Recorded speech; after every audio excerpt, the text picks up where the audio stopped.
quand on parle d'économie circulaire, même d'industrie circulaire, les gens pensent au recyclage. Alors déjà, chez nous, le recyclage, c'est la dernière des solutions. C'est-à-dire que pour nous, recycler, c'est un aveu d'échec sur la conception. Le fameux, le meilleur déchet, c'est celui qu'on ne produit pas. Exactement. Ouais.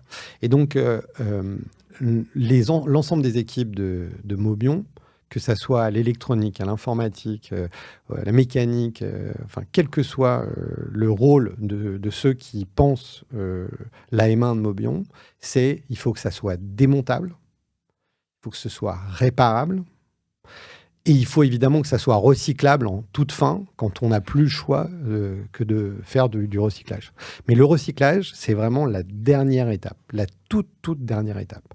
Parce que si on la met trop tôt, il faut être conscient du fait que recycler, même si c'est très vertueux, c'est beaucoup d'engagement d'énergie, puisque la logistique, la destruction de la forme de la matière, très souvent, les modes de conception font que la matière, elle est liée.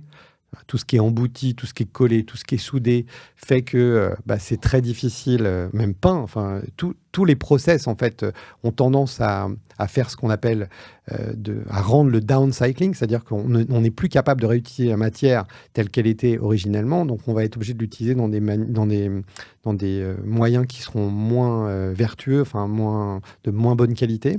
Et donc, du coup, c'est très important de penser démontable. On appelle ça le design for disassembly ou le design démontable en français, qui permet de pouvoir désassembler un sous-ensemble intégralement pour pouvoir recycler l'ensemble des éléments qui le sont. Mais dans un premier temps, avant de les recycler, si on les a pensés dès la première vie pour faire en sorte qu'ils soient réutilisables, eh bien, c'est beaucoup mieux.